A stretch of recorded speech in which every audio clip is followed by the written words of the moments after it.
Well, as Andy mentioned, as we are heading into this new year, we're going to kick off a new series this morning that we're calling Questions Jesus Asked. And just as the title might suggest, what we're going to be doing is we're going to be going to the Gospels. Now, a gospel is just a book in the New Testament that tells about the life and ministry of Jesus. There are 4 Gospels: Matthew, Mark, Luke, and John. And so we're just going to be going to the Gospels in this series, and we're going to take a look at 7 questions that Jesus asked. Now, often when we ask questions because maybe we're confused, or maybe we need some more information or something like that. It was a year ago yesterday, last January 7th, that my wife Marianne had a surgery so that she could receive radiation treatment for a cancerous tumor that they found inside her right eye just a few weeks before that. And so as you might expect, we had some questions leading up to that time because we were kind of confused and we wanted more information. We wanted to know everything that we needed to know heading into that time. So we asked a lot of questions. Now, it was 11 years ago tomorrow, January 9th, 2012, when I was sitting at home and I was enjoying this nice, quiet, peaceful evening when the phone rang. And when I answered the phone, there was this guy on the other end of the line. He asked if I was the Brad Ferris who was a pastor at First Christian Church in Newburgh, Indiana. I told him that I was. He introduced himself as Cecil Renshaw. And he told me that he was a part of Rochester Christian Church, and he was leading this search team to try to find the next lead pastor for RCC, and he asked me if I would be interested in talking with him. And so we talked for a few moments, and so as that brief conversation started to come to an end, I had a lot of questions. I wanted to know a lot more information. I want to know everything that I could know about this place. And so that's often why we ask questions. We ask questions because we're confused. We ask questions because we need more information, something like that. Now, Jesus didn't ask questions because he was confused, and he didn't ask questions because he needed more information. He often asked questions so he could teach. He asked questions to make an impact on you. He asked questions to bring about some sort of certain response. He often asked questions to make you think. He often asked questions to challenge you. And so, as we look at this first question here in Matthew 16, you can kind of see all of that in this question that we're going to look at today. Now, in Matthew 16, Jesus has been traveling with his disciples to Caesarea Philippi. And while he's there, he kind of pulls his disciples aside and he asks them this important question. And so here in Matthew 16, we're going to start at verse 13. If you have your Bible open, follow along with me. It's also on the screen behind me, all right? Here's what Matthew says. He says, "When Jesus came to the region of Caesarea Philippi, he asked his disciples, 'Who do people say the Son of Man is?' They replied, 'Some say John the Baptist, others say Elijah, and still others, Jeremiah or one of the prophets.' 'But what about you?' he asked. 'Who do you say I am?'" So there's 3 questions right in a row from Jesus, basically, right? And so it's this last question that we're really going to kind of focus on this morning. Jesus asked his disciples, "Who do you say I am?" Simon Peter answered, "You are the Messiah, the Son of the living God." Jesus replied, "Blessed are you, Simon, son of Jonah, for this was not revealed to you by flesh and blood, but by my Father in heaven. And I tell you that you are Peter, and on this rock I will build my church, and the gates of Hades will not overcome it." So Jesus asked his disciples, "Who do you say I am?" And so that's the question that I want us to kind of focus on today. And I just want us to see if there's some things that maybe we can learn together about this question here from Jesus. And so as Andy mentioned just a moment ago, if you grabbed a bulletin on your way in, on the back there are some blanks you can fill in, some space where you can take some notes. If you have the RCC app, you can certainly do that there as well, all right? And so let's just kind of work through this. What do we learn from this question from Jesus? First of all, I think we learned that we need to allow Jesus to be number one. I think this is one of the first things that we learn here in this interaction between Jesus and the disciples is that we need to allow Jesus to be number one because of who he is. When we get to Matthew 16, Jesus is kind of popular, for lack of a better term, all right? He's been doing a lot of incredible things. He's been sharing all this powerful teaching, and he's been performing all these miracles. He's been healing people. He's walked on water for the disciples. On one occasion, he fed well over 20,000 people with 5 loaves of bread and 2 fish. On another occasion, there were over 10,000 people that he fed with 7 loaves of bread and just a few fish. There were times when Jesus was eating with people that supposedly he wasn't supposed to eat with, and it kind of made the religious leaders, pretty upset and kind of unhappy. And so Jesus is doing all this incredible stuff. He's sharing all this powerful teaching. He's got all these miracles that are taking place. And so Jesus comes to his disciples, and he wants to know kind of what they're going to say about him. There's all this buzz about Jesus. There's all this chatter about who he is and what he's done. But I want us to go back to the text, and I want us to look at these questions. Go back to verse 13. When Jesus came to the region of Caesarea Philippi, he asked his disciples. Now remember, Jesus has been amazing the people, okay? He's amazing them by his teaching. He's amazing them by all these miracles. And so Jesus asked his disciples, who do people say the Son of Man is? They replied, some say John the Baptist, others say Elijah, and still others Jeremiah or one of the prophets. So in other words, the people are saying that Jesus is a great man. They're just not saying that he's the greatest. They're saying that he's an awesome man, but they're not saying that he's the Messiah.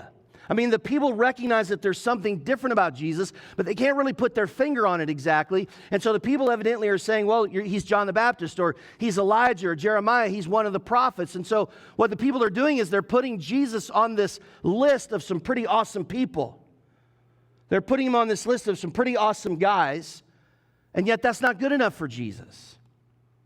And so let's go back to the text, and let's start at verse 13 again, and let's just kind of read a little bit more. When Jesus came to the region of Caesarea Philippi, he asked his disciples, who do people say the Son of Man is? They replied, some say John the Baptist, others say Elijah, and still others Jeremiah, or one of the prophets.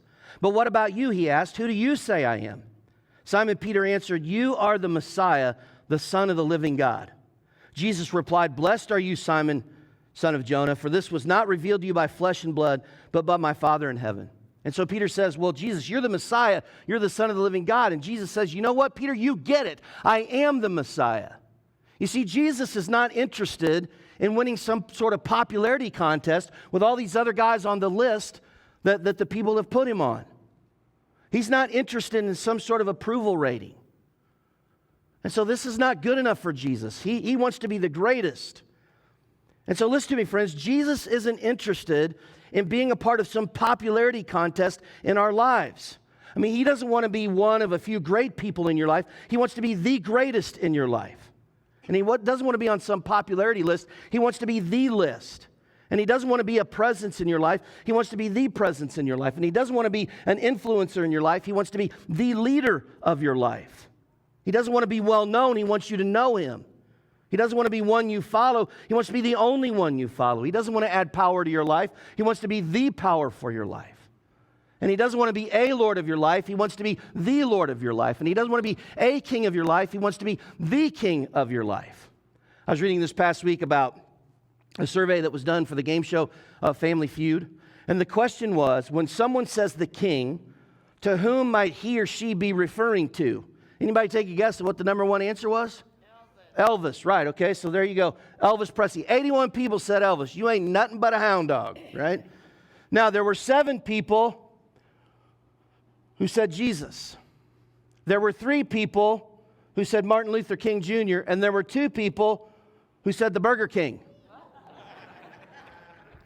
Now, I read that and I'm like, the Burger King? I mean, who's the Burger King anyway? Listen to me. Jesus doesn't want to compete with the Burger King. He wants to be the king of your life. And Jesus doesn't want to be a priority, but he wants to be the priority. I mean, it's why Jesus says in Matthew 6, seek first his kingdom and his righteousness, and all these things will be given to you. And so when Jesus is the priority, when his kingdom is the priority, he gives us everything that we'll ever need. A little bit later on, Jesus said, anyone who loves their father or mother more than me is not worthy of me. Anyone who loves their son or daughter more than me is not worthy of me. So understand, it's not that Jesus doesn't want us to love our parents or our kids, okay? I want to make sure you hear that. It's just that he doesn't want to be second best. You know, you've got a long list of the things that make up your life. I mean, you've got family, and then you've got other relationships, and then you've got possessions, and you have finances, and you have careers, and you have hobbies, maybe education. So you've got all these different things that make up your life. You've got unfulfilled goals and dreams and visions. So you've got this list of everything that makes up your life. And then there's Jesus. And the question is, where is he on that list? Because he doesn't want to be fourth best. And he doesn't want to be third best. He doesn't want to be second best. He wants to be number one. Friends, every opportunity that we have in life, Every opportunity that we have every day is an opportunity for us to make Jesus number one. It's an opportunity for us to honor him. And so every conversation that we have should be done in Jesus. Every task that we perform at work should be done in Jesus. Every comment that we have for our spouse or our kids should be done in Jesus. Now, I'm going to be honest. That comment's going to come back to haunt me before it's over today. What I just said, because I guarantee you, before the day's over, one of my kids is probably going to come to me and say, that comment that you just had for me wasn't done in Jesus. I'm telling you, it's going to happen. Every reaction when we drive, should be done in Jesus. Every movie or television show that we watch, every website that we visit, every email that we send, every Facebook post that we make should be done in Jesus. Let me talk to you guys here for just a second, all right? When you play a sport, when you're rehearsing for the musical, when you're playing in the band, when you're doing your homework, I'm going to be honest, I'm glad I don't have to do any more homework. But when you're doing your homework, or every action that you have toward those that you consider to be your friends, and every action that you make toward those that you don't consider to be your friends, do it all in Jesus. Friends, we have to allow Jesus to be number one because of who he is. He is the Lord, and he is the King of our lives. And so let's allow him to be number one. Everything that we do should be done in him, because he's not the Burger King, but he's the King of your heart and he's the King of your life. Secondly, I think we learn in this question from Jesus that we need to build his church. We need to build his church. We need to build this church. And what I think we learn here in this question is that we can confidently build this church. Let's go back to the text and let's pick it up again in verse 15. It says, "What about you?" he asked. "Who do you say I am?" Simon Peter answered, "You are the Messiah, the Son of the living God." Jesus replied, "Blessed are you, Simon, son of Jonah, for this was not revealed to you by flesh and blood, but by my Father in heaven. And I tell you that you are Peter, and on this rock I will build my church, and the gates of Hades will not overcome it." So Peter says, "You are the Messiah, the Son of the living God." And then Jesus says, on this rock, on this confession, that's what Jesus is referring to here, on this confession that I am the Messiah, the Son of the living God, on this confession I'm going to build my church, and the gates of Hades will not overcome it. And so what this is telling us, friends, is that if we build this church on Jesus, we cannot be defeated. We cannot be taken down. We cannot be overcome, because there is nothing but victory in Jesus. Satan will not prevail in a church that's built on this confession that he is the Messiah. Satan will not prevail in a church that's built on this confession that he is the Son of the living God. In fact, Jesus himself says, I'm going to build my church on this confession that I am God and man, that he is the Messiah and he's the Son of God. This church is going to be built on the confession of his lordship and his sovereignty. And Satan can try as hard as he wants to try. He can put as much energy and time into defeating this place, taking this place down, taking you down. But as long as Jesus is the Messiah here, and as long as we believe that he is the Son of the living God, Satan is just wasting all of his time and all of his energy. Now, I want to make sure you understand. I don't want to be too flippant about this, all right? Because even though the gates of hell cannot overcome a church that's built on this confession that Jesus is the Messiah, the Son of the living God, and although Satan's just wasting his time and energy, he's still giving it his best shot, isn't he? He's still giving it his best shot to defeat us. He's still giving it his best shot to take us down. I mean, there's so many influences that he has in today's world that he's using to try and convert us from our faith to something else, to anything else, as long as it's not God. And so all of us must understand that Jesus is the Messiah, that he's the Son of the living God, and in him and him alone there is victory. There's nothing but victory in Jesus. And Satan, as hard as he will try, he cannot take that victory away from you, and he can't take that victory away from the church as long as it's built on Jesus Christ. In Ephesians, look at what Paul says. He says, God placed all things under his feet and appointed him to be head over everything for the church. He's talking about Jesus here, which is his body, the fullness of him who fills everything in every way. So everything has been placed under the feet of Jesus. And Paul says that he is head over everything for the church. So he has all this authority. He's got this authority over everything. He has this authority over everything for the church. Hold that thought for just a second, because I want to go to Colossians chapter 1. And I want you to look what Paul says.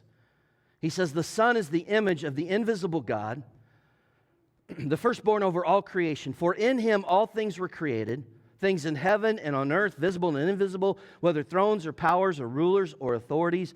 All things have been created through him and for him. He is before all things, and in him all things hold together. And he is the head of the body of the church. He is the beginning and the firstborn from among the dead, so that in everything he might have the supremacy. Now, these verses here from Paul in Colossians, they only affirm the confession that Peter makes in Matthew 16. Because Paul talks about all this authority. Jesus is not just some man that's greater than any other man, but he is God. And remember I told you a second ago to hold on to that thought that Jesus has been given authority over everything. Everything's been placed under his feet. He's given authority over everything in the church. In these verses here in Colossians 1, Paul says that Jesus has authority over creation. He has authority over death. He has authority over the church. And just to make sure that Paul doesn't leave anything out, he says that Jesus has this supremacy, this God authority in everything. Everything. And so as hard as Satan will try, he cannot take the victory and the authority away from Jesus. And he cannot take the victory and the authority away from Jesus that he has in the church.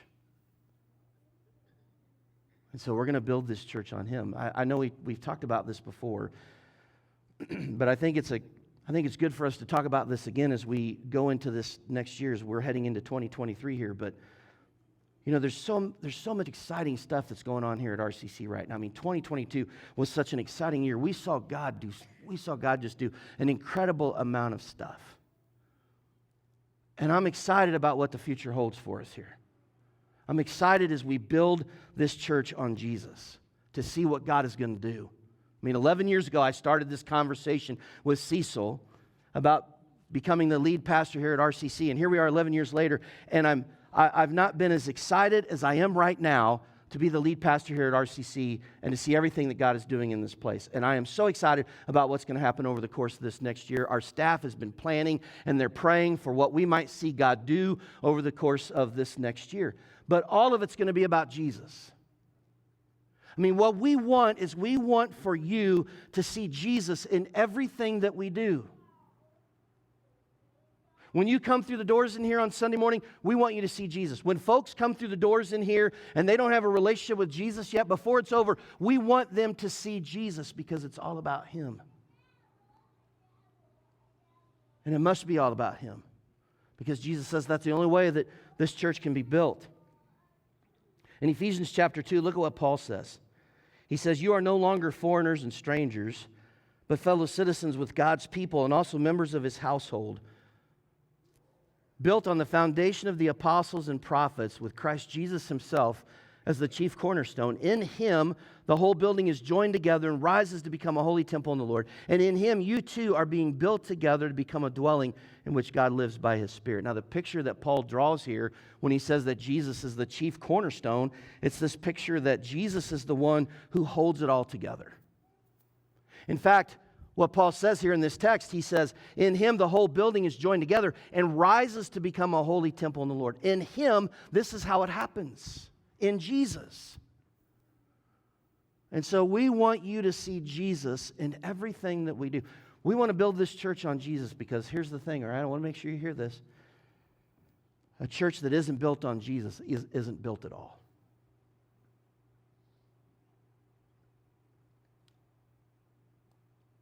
And the only way that we can make sure that the gates of hell does not prevail, that the gates of hell do not overcome us, is if we build this church on Jesus. And so we want you to see Jesus in everything that we do. I mean, I can come in here on Sunday mornings, I can preach my heart out, and we can plan all we want to plan as a staff, but if it's not about Jesus, it's all for nothing.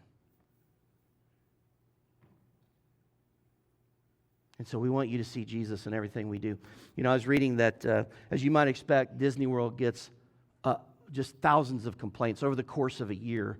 They get thousands and thousands of complaints. And the number one complaint that Disney World gets out of thousands and thousands of complaints is that we went to Disney World and we didn't see Mickey Mouse.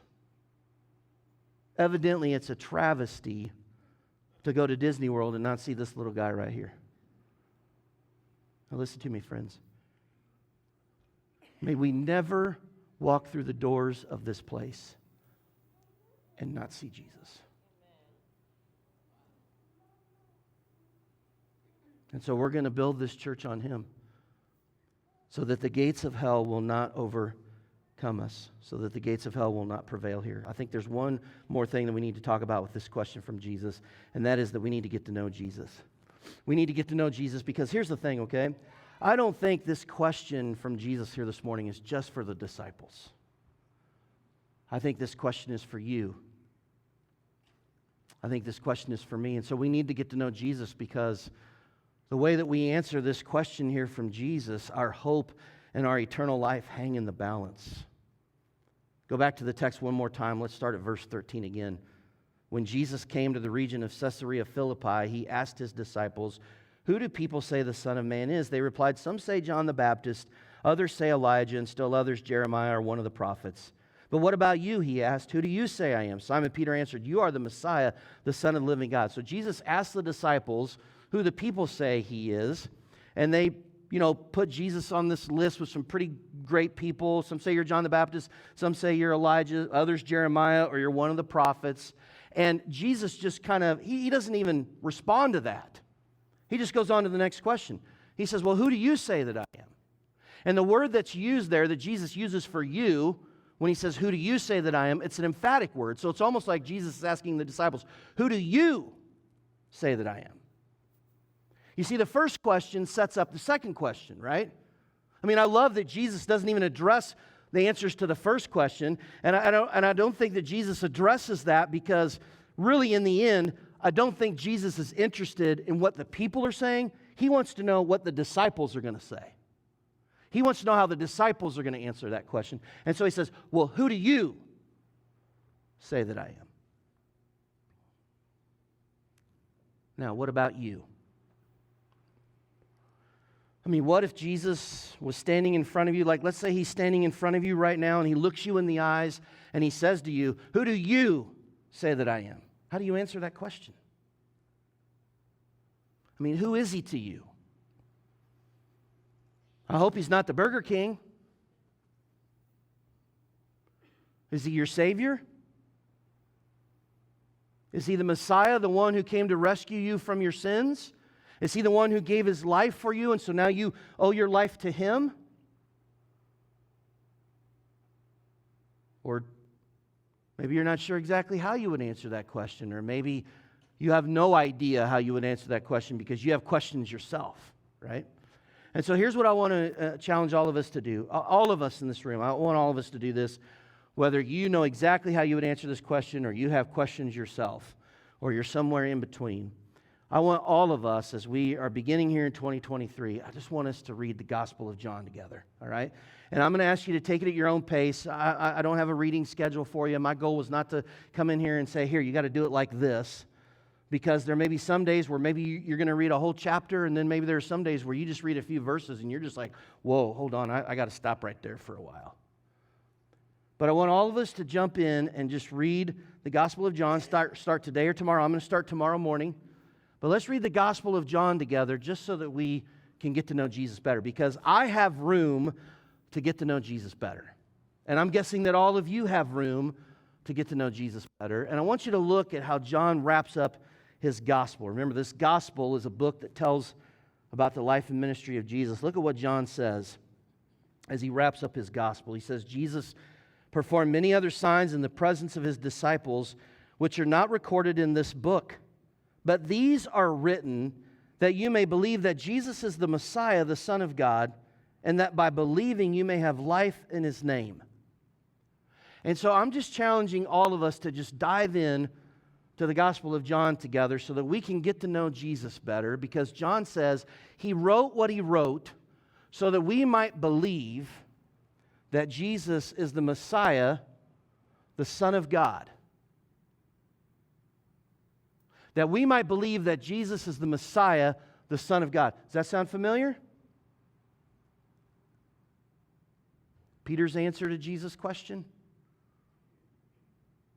You are the Messiah, the Son of the living God.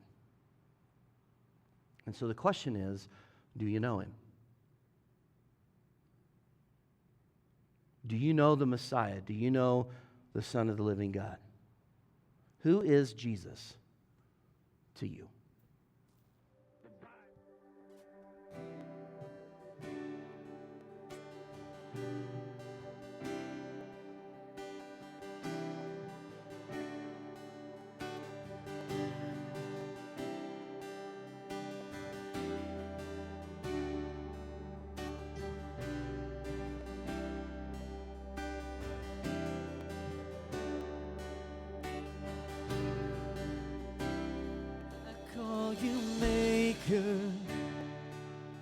Give life an eternal spark. I call you healer. You can mend any broken heart. I call you faithful Father. You finish everything you start. My soul was made to respond. I know you might have 1,000 names, you deserve every single one. You're giving me 1,000,000 ways to be amazed at what you've done. And I am lost in wonder at all you do. I know you might have 1,000 names, and I'll sing them back to you, yeah.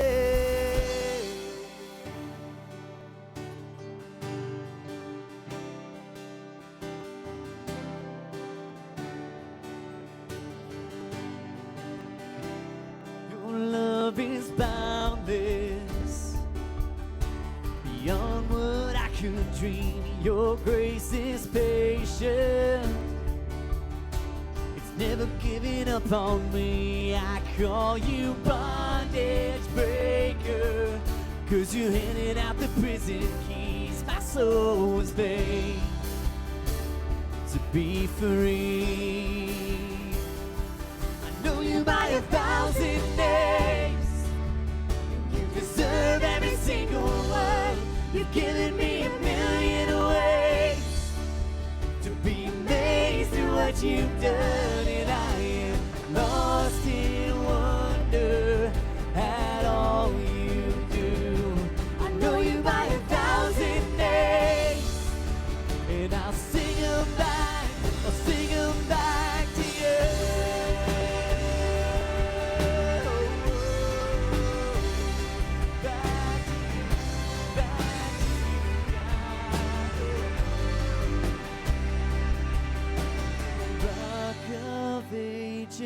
You're the great I am. You are King forever, the beginning and the end. You are Lord and servant. You're the Son of Man. You're the Lion of Judah. You're the risen Lamb. You're the second Adam, here to lead us home. You are Yahweh's glory, now revealed in flesh and bone. You are ocean parter, you will make a way.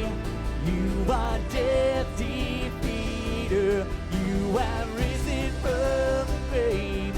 You are full of mercy, you are rich in love. You are Jesus Messiah, the one true God. I know you might have 1,000